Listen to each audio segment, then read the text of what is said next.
Essa é uma história real. Aconteceu na minha cidade 2 anos atrás.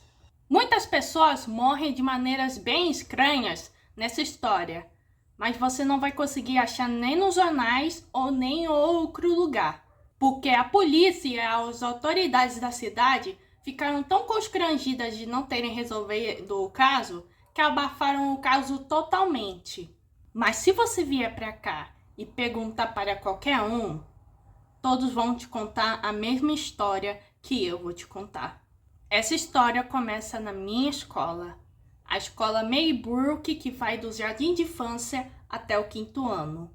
Aquela quarta-feira deveria ser um dia normal para toda escola, e tinha uma professora nova. O nome dela é Justine Gandy. Naquele dia, ela foi para a sala de aula como qualquer outro dia. Mas naquele dia foi diferente. Naquele dia, nenhum dos alunos estava na sala. Todas as outras salas da escola estavam cheias. Até mesmo a outra sala do 3º ano, da professora Betty, estava cheia de crianças. Mas a sala da professora Gandhi estava vazia. Tudo bem, não totalmente vazia. Um menino foi para a aula. O nome dele é Alex Lilly. E ele foi a única criança numa sala de 18 alunos que foi à aula naquele dia. Você sabe o porquê? Ele foi o único que apareceu, porque na noite anterior, às 2h17 da manhã, todas as outras crianças acordaram, saíram da cama, desceram as escadas, abriram a porta de casa, atravessaram os jardins e correram para o escuro. E elas nunca mais voltaram.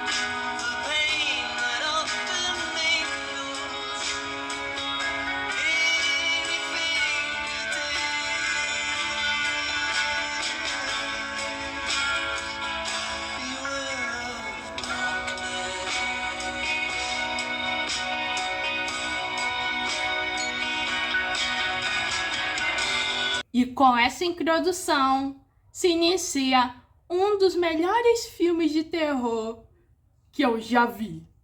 Fala galera, aqui é a Manu e eu vi A Hora do Mal. Eu vi esse filme num avião, bem na TAP do avião, e eu resolvi assistir porque, recentemente a Emily Gunn ganhou um prêmio por causa desse filme. E eu vou fazer um resumo desse filme enquanto eu conto o que eu achei do filme para vocês. E se preparem, queridos, porque vocês estão vendo uma nova estudiosa de terror vindo. Porque por enquanto eu vou ter que esperar para ver Pecadores, porque não deu tempo para ver no avião.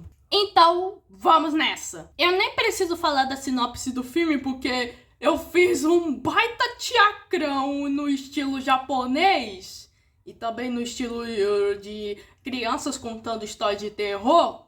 O que é o cena do filme? Que é o desaparecimento de 17 crianças e que tá sendo um grande mistério. E aí que a primeira coisa que diferencia esse filme, e foi uma das coisas que eu mais amei nesse filme, é que ele tem um estilo Rashomon.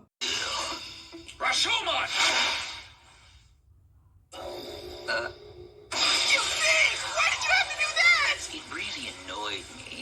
Não esse Rashomon do Akutagawa. E sim ao efeito Rashomon, que recebeu esse nome devido ao filme Adivinha o nome? Rashomon, do Akira Kurosawa, que é um método de escrita e de narrativa no cinema onde testemunhamos diferentes perspectivas e pontos de vista do mesmo incidente. E um exemplo clássico e moderno que meio que usa muito bem esse efeito Rashomon é o famoso Deu a Louca na Chapeuzinho. Mas tem que admitir, um lobo parando crianças no meio da floresta é muito esquisito, né? Claro, é, sim.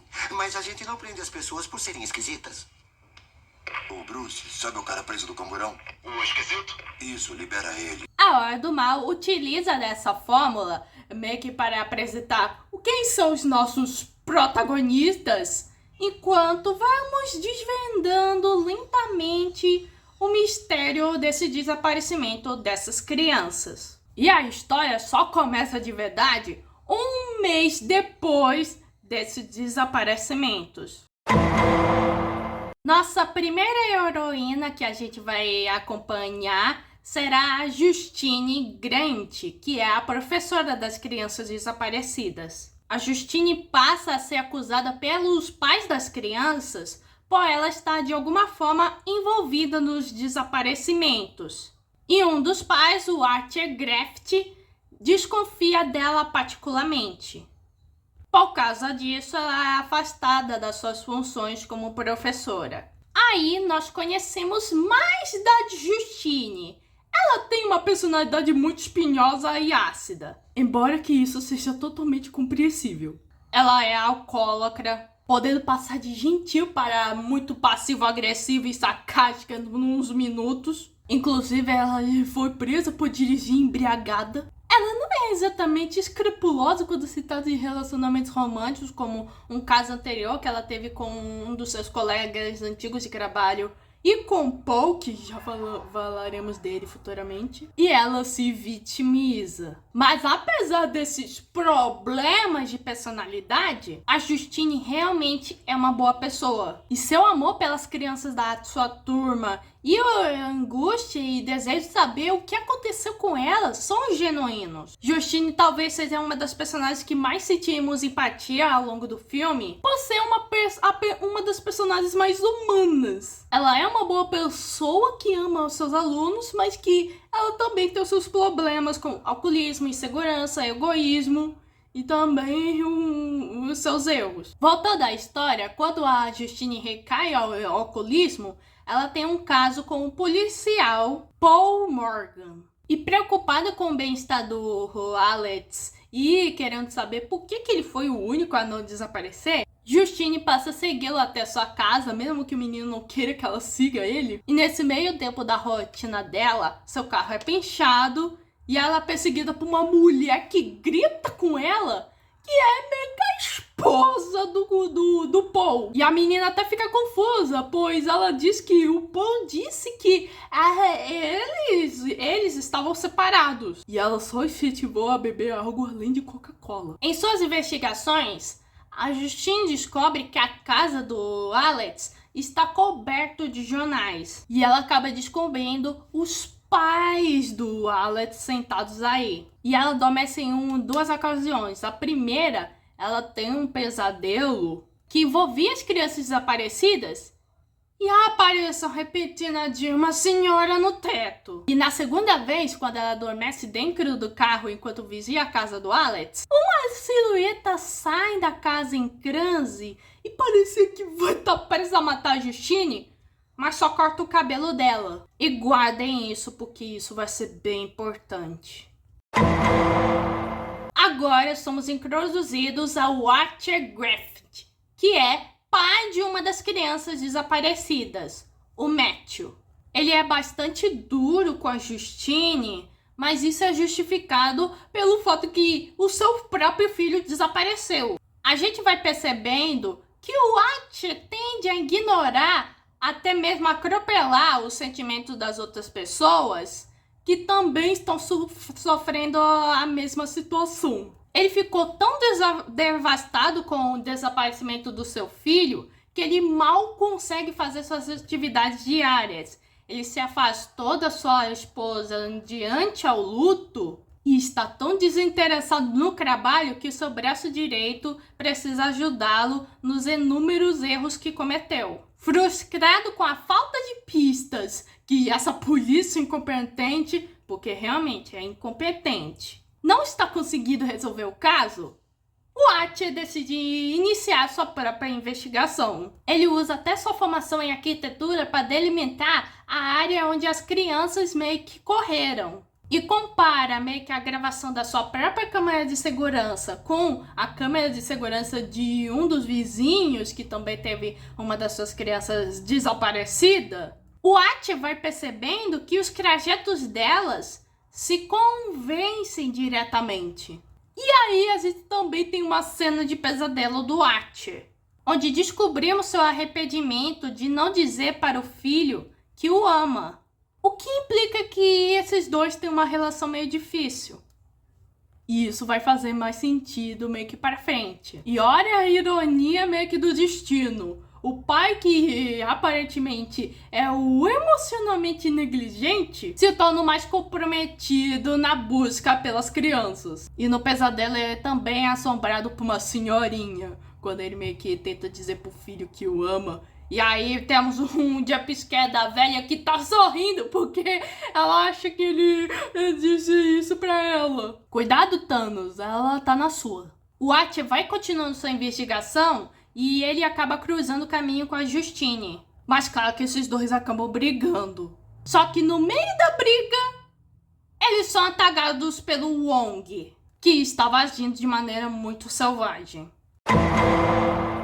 Agora vamos falar do Paul Morgan, que é o policial. E se a Justine e o Archie têm a nossa simpatia, o Paul, por outro lado, meio que temos nossa anti-empatia. Durante a perseguição e prisão inicial do James, que é um viciado sem teto, o Paul age de maneira mais profissional, educada, como um policial bom deve ser. Só que aí, quando ele é picado por uma agulha, as suas verdadeiras cores vêm à tona. Pois ele se mostra um babaca, que agride o James com um soco e meio que liberta só o carinha, porque ele não quer ser denunciado, visto que a câmera de polícia meio que tava gravando o que ele tava fazendo. A gente vê que ele tem algo em comum com a Justine, deles serem meio que egoístas por suas partes, só que no caso do Paul é pior. Ele também é um alcoólatra, só que ele tá visitando os alcoólatras anônimos. Mas pela evidente indiferença dele, parece duvidoso que a Justine tenha meio que se esforçado muito para que ele voltasse a beber. Ele tem um histórico de mau conduta e abuso que ele tenta encobrir de todas as formas possíveis. E o ato que eu considero meio que o pior é que ele trai a mulher. Por exemplo, na versão do flashback na cena do bar, ele vê a Justine agindo de maneira mais flertadora. Mas quando a gente vai para a nossa Justine, ela tá mais distante dele. E ele até mente para a Justine que o casamento dele tá um fio, que a esposa dele é difícil. Mas na verdade, a esposa é muito dedicada a ele. E só ele que não tem interesse nela. Que claro que inevitavelmente iria ocorrer a cena onde a esposa descobre que ela virou corna.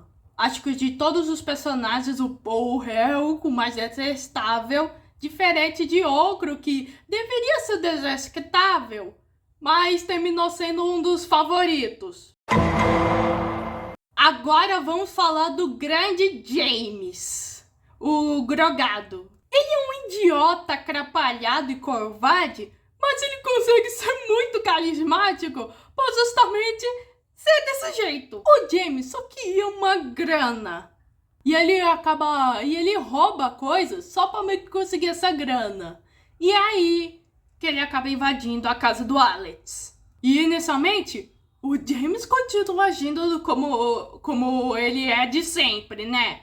Mas aí ele acaba encontrando os pais imóveis do Alex, da qual ele percebe que estão paralisados de alguma forma.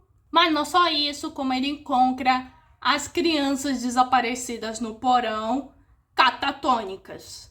O James acaba fugindo, porque, né, a situação tava ficando medonha. mas ele acaba descobrindo que há uma recompensa pelas crianças desaparecidas, que no total é de $50 para quem achá-las.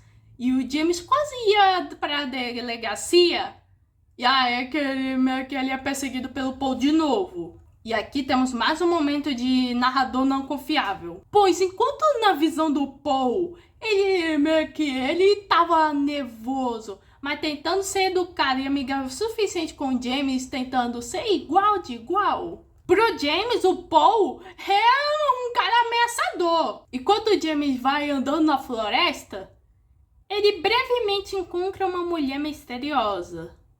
Mas ele é encontrado pelo Paul depois. O James revela que ele sabe onde está o paradeiro das crianças e o Paul decide levá-lo só porque ele não queria que o James o denunciasse. Paul decide investigar a casa e deixa o James algemado, mas quando chega a noite, o Paul sai da casa em frenesi e agarra o James para dentro da casa. Agora a gente vai pro Marcus Miller, ou o Ong, como eu brinquei anteriormente, que é o diretor da escola. Ele demonstra ser compreensível com a Justine, mas ele tem um ponto quando ele fala que ela tem a tendência de ultrapassar os limites. O Marcus decide fazer meio que uma reunião com os pais do Alex, meio que para ver como está a rotina do garoto. E aí que aparece uma das personagens mais marcantes desse filme, a Tia Gladys. A Tia Gladys é uma mulher de aparência bem extravagante, vestindo roupas de cores bem berrantes, uma maquiagem carregada e uma peruca chamativa. A Gladys fala que ela tá ajudando os pais do Alex que ficaram doentes. Ou, nas palavras dela, eles estão com consumação. E aí, mais tarde, meio que no outro dia, Marcus e seu marido, Terry, recebem a Gladys meio que visitando na casa deles, porque ela correu meio que do outro lado da cidade só para chegar aqui. Ela pede um copo d'água, na qual suspeitamente ela pede que seja de uma bacia. Ela pega um dos galhos de um vaso de uma pequena árvore que ela sempre carrega. Ela espeta o galho meio que para fazer ela sangrar. E ela corta o cabelo do Terry e usa a fita de premiação do Marcus que ela tinha roubado na sala dele sem que ele percebesse. E quando ela toca o sino, o Marcus mata brutalmente o Terry. Senhoras e senhores, acho que descobrimos quem é a vilã da história. Lhes apresento Tia Gladys. E enquanto rolava o assassinato do Terry, ela tava lá arrumando as coisas, só para partir. Mas não antes dela meio que dar o comando pro Marcus para que ele mate a Justine. E aí que voltamos na cena onde a Justine e o Archer são atacados pelo Marcus. A Justine tenta sobreviver e o Marcus tenta defendê-la, apesar dele ter sido duro com ela anteriormente. E ocorre meio que uma cena meio engraçada no meio, que é o dono tentando meio que expulsar a Justine meio que pra fora da loja. E ela, pô, me ajuda, esse cara tá tentando me matar. A Justine consegue escapar pelo carro e quando o Marcus tenta ir atrás dela, ele é atropelado por um carro. Mais tarde, o Archer se reconcilia com a Justine e vê que ela não era responsável pelo desaparecimento das crianças. E finalmente eles se unem para achar as crianças. O Archer fala que ele viu que o jeito que o Marcus estava correndo, a lá corrida Naruto, foi o mesmo jeito que as crianças estavam correndo. Ele mostra o mapa na qual ele mapeou a área onde as crianças correram. E aí que a Justine percebe um padrão. As crianças estavam correndo na casa do Alex. E finalmente vamos falar de Alex Lilly. Alex é um menino tímido e quieto que sofre bullying do Matthew, o filho do Archer, que com certeza a causa deve ser porque o pai dele não fala eu te amo com várias vezes. E é revelado que a mãe do Alex é irmã da Gladys e convidou ela, que estava sem teto, para morar na casa deles. Até aí o Alex continuou sua rotina, só que aí tudo muda quando os pais deles esqueceram de buscar ele na escola, e quando ele volta, eles estão sentados completamente parados. E aí que a Gladys meio que faz a oferta. Seguinte, faz o que eu quero, senão seus pais vão pagar. Ela revela que precisa deles para ficar mais saudável, mas sabe que isso não vai ser suficiente. Então ela pede ajuda pro Alex. Isso faz que o Alex pegue as etiquetas de identificação das 17 crianças só para tentar salvar os pais. E no meio da cena que ele pega as identificações, ele é parado pela Justine e a gente vê que realmente a Justine se importa muito com o Alex. E meio que isso, e pelo jeito é recíproco, pois ele vê que a Justine se importa muito com ele, mas ele sabe que se ele contar a verdade para a Justine, ela vai ficar em perigo. Então ele meio que decide agir naturalmente. E aí o resto é história. As crianças foram hipnotizadas e foram parar no porão, onde o Alex vai ter que alimentá-las junto com os pais para manter sua energia. E agora, com todos os pontos de vista contados até então, finalmente vamos para o final dessa história. Quando a Justine e o Archer chegam na casa do Alex, a Gladys percebe que foi descoberta e manda o Paul e o James atacar eles, com ambos agora também sendo hipnotizados pelo feitiço da Gladys. E ambos são mortos pela Justine, nossa final girl. O Archer entra no porão e acha as 17 crianças desaparecidas. E quando ele está procurando pelo Matthew, ele é emboscado e enfeitiçado pela Gladys. Enquanto isso, o Alex, percebendo a treta que tá rolando e que ele precisa fazer alguma coisa para não só salvar seus pais e as 17 crianças e seus amiguinhos, mas como também a sua professora e o pai de um dos seus amiguinhos, ele decide fazer o próprio feitiço da Gladys, já que ele ficou observando o que ela fazia, para usar o feitiço contra o feiticeiro. E isso acarreta na melhor cena do filme e a cena que mais me fez rir meio que durante todo o filme, que é as crianças voando lá no Naruto e gritando enquanto a Gladys tava correndo pela sua vida e as crianças matam ela ao som de uma trilha sonora totalmente relaxante. Essa cena meio que só ficou muito cômica, pode ser muito absurda, que são 17 criancinhas quebrando o pau de uma bruxa, mas também é simbólico, já que essa história é como se fosse um conto de fadas. Só que um conto de fadas macabro, lá contos dos irmãos Grimm, e a gente tá rindo de uma bruxa sendo morta pelas criancinhas de forma brutalmente. E isso faz a gente questionar se a gente é sádico ou porque a gente só gosta de ver o circo pegar fogo.